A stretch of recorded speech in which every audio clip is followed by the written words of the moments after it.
Ну и, конечно же, имеет смысл нам заглянуть в основное наше помещение.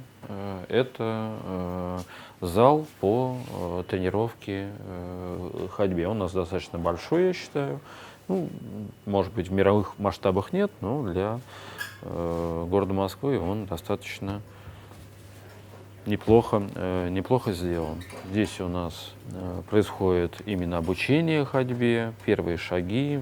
Мы, как правило, начинаем в брусьях, потом потихонечку активность пациента увеличиваем. У нас также есть врач-реабилитолог, который работает с нашими пациентами, ну и особенно с теми, у которых есть какие-то более сложные случаи, и всегда, когда речь идет о первичном протезировании.